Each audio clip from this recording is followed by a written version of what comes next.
What's up, everyone? Welcome back to another review, and this time we're taking a look at Spider-Man 2, the sequel to the 2002 movie, once again directed by Sam Raimi.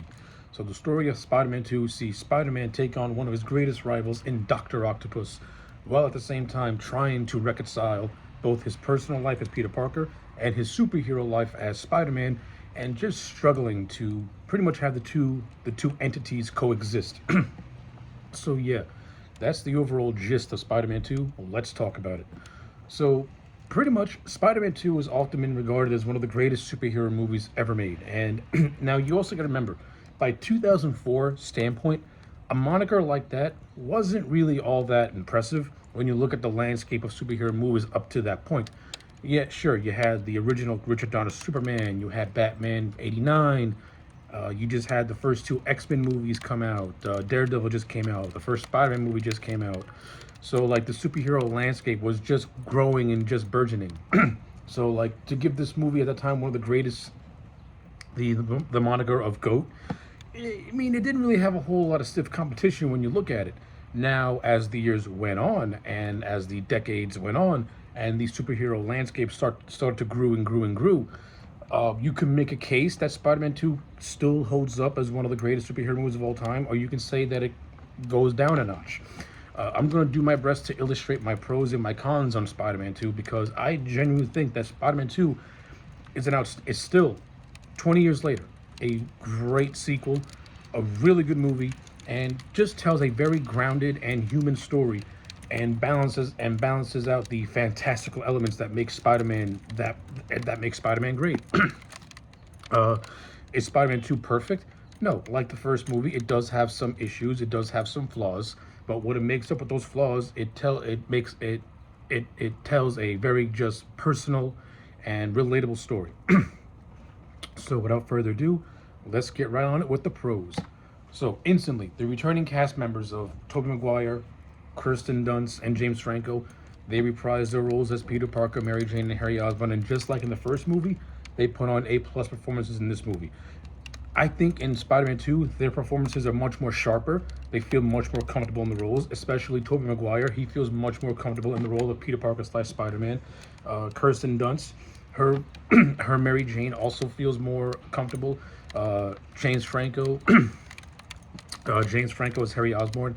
We start to see the change in his personality in Spider-Man 2, now that his father is dead, and now he's in charge of Oscorp, but he still has that grudge against Spider-Man. So this movie, we slowly start to see Harry Osborn's descent, and James Franco played it very, very well. Like, I really like James Franco in Spider-Man 2. I think he gives one of the most underrated performances in this movie. If you actually pay attention to Franco from Spider-Man 2 to Spider-Man 3, he puts in a very underrated performance in all three movies. And I do like his character arc that happens throughout all three movies. I think in Spider-Man 3 it gets really, really muddied, and I'll explain why when I actually start to talk about Spider-Man 3. But overall, James Franco puts in a good performance. And now again, say what you want about Franco as a human being. As an actor, the man is talented and he is really good at what he does.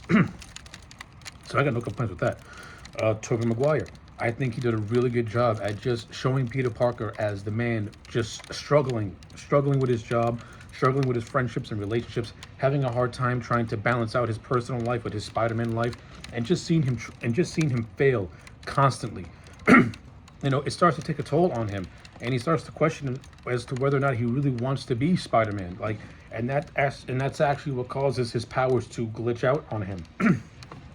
Now, the whole glitching out of the powers is, you can say it's a metaphor of Peter Parker wanting to have more selfish needs and ignoring his great responsibility. Like the Spider-Man powers is supposed to be metaphorical of the responsibility that he has to everyone else, but he wants to be selfish. He wants to do something for himself for a change, and that's relatable because when you actually look at it, Peter Parker never puts himself first. He always puts others first. He always sacrifices what he wants for the greater good. This is one of those cases where, he wants a life for his own for a change. He wants to do something for himself for a change. Like, he doesn't want to, he's not renouncing Spider-Man which is what he does. He just doesn't want to do it no more. He just wants to be Peter Parker. He wants to be the college kid. He wants to have a relationship. He wants to be with Mary Jane. He wants to have a life. He doesn't want to struggle anymore. And I think Tobey Maguire, throughout this entire movie, balanced out those emotions very, very, very well. Especially when Parker denounces Spider-Man in the middle of the movie, and you get this montage of raindrops keep falling in my head, and him just being Peter Parker, and him just enjoying life and getting himself stable. While all the while, a New York lacking Spider-Man sees spikes in crimes. Peter Parker sees someone getting mugged in the alley, and instead of trying to help, he just walks away. But you do have this really cool scene where he runs into a burning building. And what I like about the burning building scene is that, yes, it's lifted from that first movie, but it's done very, very differently. So in the first movie, the burning building scene was a ploy by the Green Goblin to trick Spider-Man. In this movie, the burning building scene is to see what Peter Parker can do without his spider powers. And he struggles. He has to be quick on his feet. He has to think, because he knows that if he makes one small misstep, then he's going to get himself killed. But he eventually saves the little girl. While all the while, unfortunately, because he has no spider powers, someone else was trapped in that building and they didn't make it out. So, and again, Maguire balances out all these emotions really, really well, and you get this nice little scene where like he's in his room alone, and he's having this like inner monologue, basically saying, can he just have what he wants? Why can't he have this one? Why can't he just have one thing? And this is what leads to a nice little moment with him and Ursula, the daughter of his landlord, which goes to him having a reunion with Aunt May. Like, all that stuff is handled really, really well. I'll get to the Aunt May stuff in a little bit, but I just want to talk about more. I just want to wrap up my thoughts on Tobey Maguire's as Spider-Man, Peter Parker in this movie. All done really, really well. Love the relationships that he has with Dr. Octavius. Love the fact that Peter Parker views Otto as a mentor, so that way when Otto turns to the dark side, it affects Peter. Because it's his mentor. It's someone that he looked up to. Like, he's writing a paper on fusion, which that's by Otto Octavius. So I like it.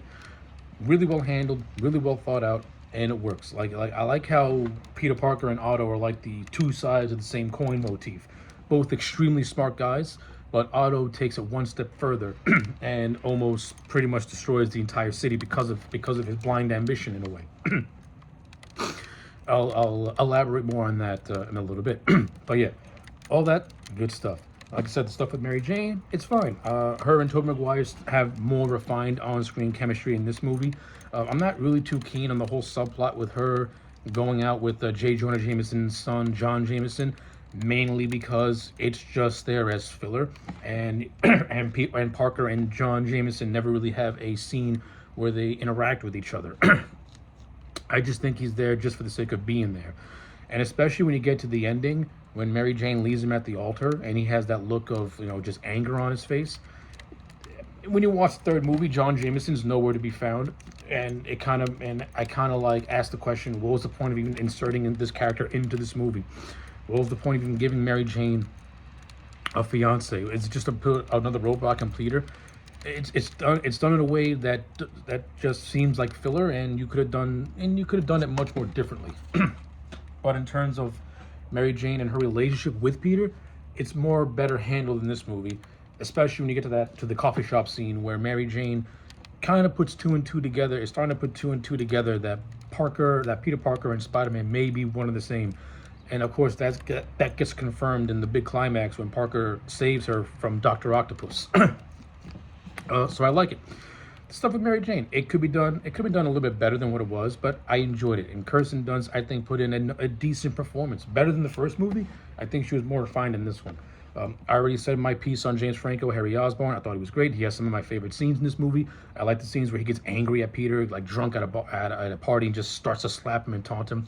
I like the whole idea of Spider-Man being the resentment between these two friends, only because in Harry's mind, Parker won't give up Spider-Man, because in his mind, Spider-Man is what Peter uses to pretty much get by and get a paycheck in a way. Like as Harry says, the bread and butter. which is why Peter refuses to give Harry any information about him. So I like that stuff. It's that it's not jealousy, it's just rage. And in Harry's mind, he feels betrayed by somebody that he's been friends with for a long time. Like the Harry character, when you really break it down and pay attention, it's got more complexities to it than it gets enough respect for. And I really, like I said, I really like it. In terms of the supporting cast, once again, J.K. Simmons returns as J. Jonah Jameson, and once again, he steals every scene that he's in. If you watch the extended cut, he has this fucking hilarious scene where he's dressed up in the Spider-Man costume after Peter abandons it and pretends to be Spider-Man. That scene is absolutely hilarious. He also has some of my favorite bits and favorite moments, like when Peter is trying to sell him some photos, and Jameson's like, "Oh, this is all crap. This is all bad." Then he offers Peter 150. Peter says 300. Jameson's like, "That's outrageous." Done. Like, he just gives in without even giving it a fight. I love it. Only J.K. Simmons can give JJ these little bits and little nuances, and these just bits of comical, of just comical. Of course, I also like the scene where Peter and JJ's wife are at this gala for JJ's son, and he's like going around to different people, getting photos with themselves. It's a fun little scene. So yeah, J.K. Simmons, JJ, I can't say no more. It's impossible to say anything more. He's great. Just watch his scenes even in isolation. They're the best parts. Rosemary Harris once again returns as Aunt May, and Rosemary Harris gives a very, very understated performance in this movie. Not only that, I think she has a very good little side story for herself.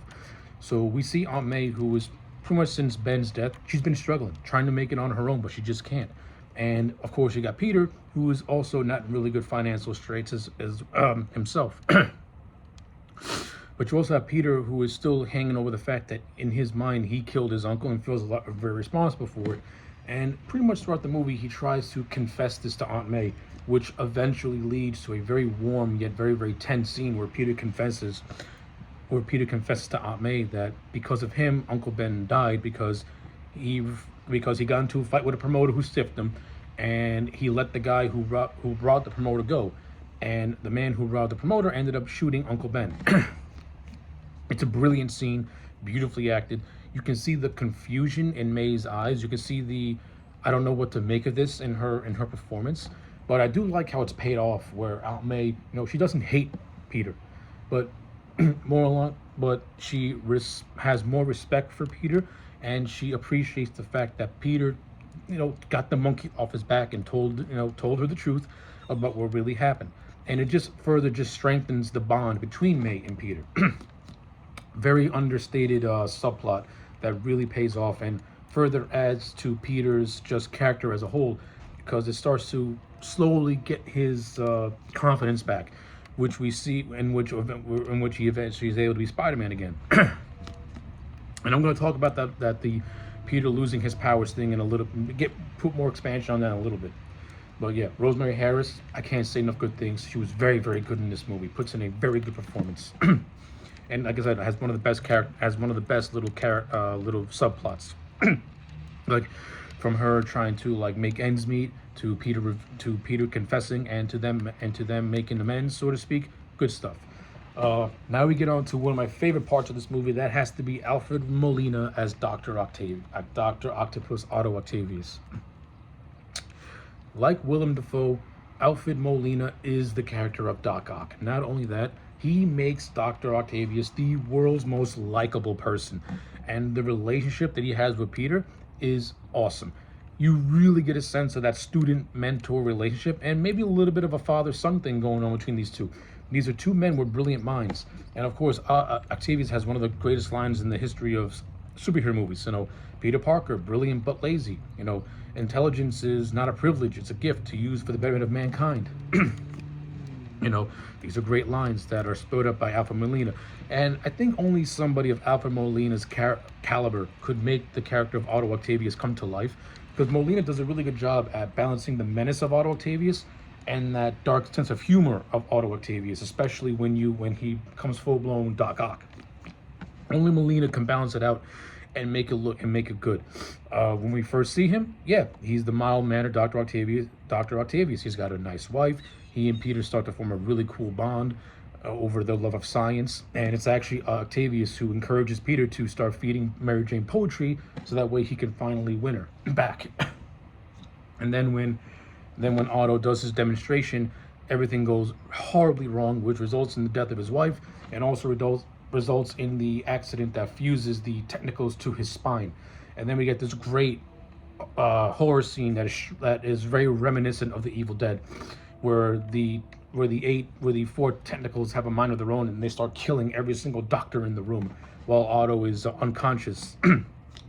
Yeah, that hospital scene is fantastic. It's straight out of the Evil Dead. It's got a lot of horror elements to it, and you can clearly tell Sam Raimi took his time with this scene, because Raimi is a horror director at heart, but he's also an indie filmmaker at heart as well. And he just makes this scene just horrifically. He makes it horrific without being gory with it, and only someone like Sam Raimi could pull that off. And it worked. I love it, and I love the image of him, coming back to his senses and seeing how these four tentacles are now fused to his body, and he has this iconic moment where he screams in agony. Good stuff. Like, Alfred Molina really puts in an understated performance. Like, I love this scene where he laments on his failures and the death of his wife. The bank heist scene where Parker and Aunt May are trying to get a loan, but it goes nowhere. Then Otto steals the bank, and then Peter, with glitching powers, tries to stop Otto and has to do whatever he can to try and stop this man. And this is where we see the dark sense of humor of Octavius, where he takes Aunt May captive. Peter tries to bargain with him. He goes to give Aunt May to Peter, then he drops her, and he's like, Butterfingers. Good stuff. I love it. Again, only Alpha Millionaire could pull this off and make it great. But at the same time, Octavius also has a good character arc. See, we see him, Otto as the good guy. Then we see him as the villain. We see him make a deal with Harry Osborn to kidnap Peter Parker, so that way Harry can get information about where Spider-Man is. But Harry also tells Otto, don't hurt Peter. Again, further makes Harry a more complicated character than he really is, because despite all the issues he and Peter has, he still cares about him. He doesn't want no harm to come to him. And this is what leads to the amazing train fight sequence, which is awesome and one of the best action set pieces in the entire Spider-Man trilogy, in my opinion. Very few scenes throughout the Raimi trilogy could top the train sequence, which is fantastic. And you really see the grind and the strain that Peter has to go through just to stop this train, which he eventually does. But this also leads to his captive. It leads to Harry finding out that Peter Parker and Spider-Man are one of the same, which further complicates a already strained relationship. And of course, we get to the third act, where Otto is using this thing called Tritium to create this power source that can give him the power of the sun. It's something that he used earlier on in the movie, which caused the accident, and now he's trying to do it again, this time with an overabundance of Tritium, which he eventually gets stopped by Spider-Man. Now, what I like about this is because the powers become so unstable, Spider-Man can't defuse it on his own. So Peter Parker gets through to Otto and helps Otto rediscover the man he once was, the good man. And this is where Otto has his moment of redemption, where he sacrifices himself to save New York from his own doing. I like it. It's a fitting end to the Otto Octavius character. And again, Alfred Molina plays it off very, very well. Good stuff. Oh man. Now, in terms of some little bits here and there, you have this. You got some good side characters that I do like. Like, you got the return of Ted Raimi as Hoffman. Love Ted Raimi. He's hilarious as JJ's little sidekick. The action sequences, as I mentioned, are outstanding. They're beautifully done. The opening sequence where Peter Parker has to deliver a pizza fails. That's a fun little scene. The dramatic moments, they all work for me. Especially, and now we're going into the whole subplot of Peter Parker and the glitching powers. Like I said, it's supposed to be a metaphor for the powers representing the great responsibility and Peter wanting to reject that responsibility, and it works. And I like it. I like it. Now, it is a little bit far-fetched, and they do kind of over-explain it when Peter Parker has like this little dream sequence where he's talking to Uncle Ben in a recreation of their final conversation. And that's actually where Peter renounces Spider-Man and starts to live his own life. Like, that stuff was actually, you can make it for what it is. I think it works for the most part. I also like the scene where Peter is talking to the college doctor, pretty much disguising what's happening to him as a dream, and the doctor giving him, advice and saying, maybe you should worry about being yourself and not worrying about other people. You know, because after a while you're gonna burn. Basically saying, worry about yourself for a change, and stop always putting others before you, because you're just gonna life's gonna pass you by because you're more worried about putting others before you, and that's why you're in the predicament that you're in. It's because you're too much of a good guy, and you're paying for it, and you're paying for it. So I like that little scene, and that's what further encourages Peter to drop the Spider-Man outfit. But it's not until he has that conversation with May where he starts to regain his confidence again. You get one of my favorite scenes in the whole movie. That's a recreation of Peter Parker, crawling up a wall and jumping from building to building for the first time, where he jumps off the building. He thinks he's back. He falls, hits his back, and then he has that great moment where he's like, "My back, my back." Good stuff. I love it. And of course, this leads to the coffee shop scene where his spider senses come back, and that's where it kicks off the third act of the movie. Good stuff. Going back to Harry Osborn. Harry has it now. Now, Harry pretty much now, when you get to the end of the movie, Harry's basically almost lost everything. Oscorp is in ruins because of what Otto did.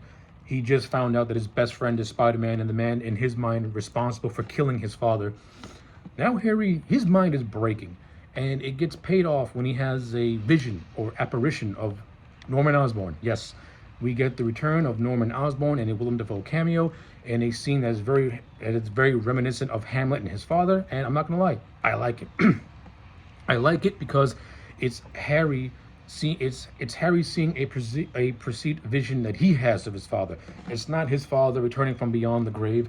It's a vision of what Harry sees within his mind that he's projecting.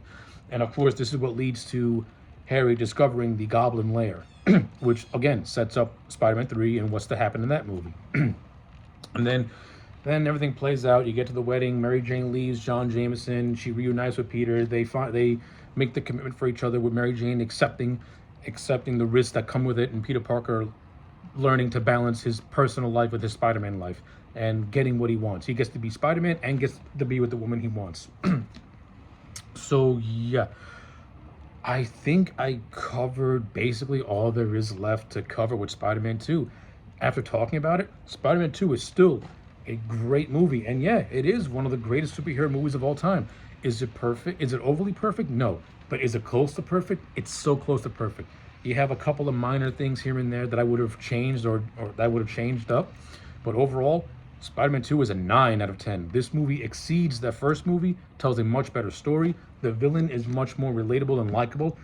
That's not to say I don't love the Green Goblin, because I do. But Dr. Octavius edges him out by a mile, because Alfred Molina, to me, puts in a much more earnest performance and does a better job at mixing the seriousness and the comedic side, while also maintaining the menace. So yeah, 9 out of 10 for Spider-Man 2. Let me know your thoughts in the comment sections down below. Like the video and subscribe, and I'll check you back next time for more.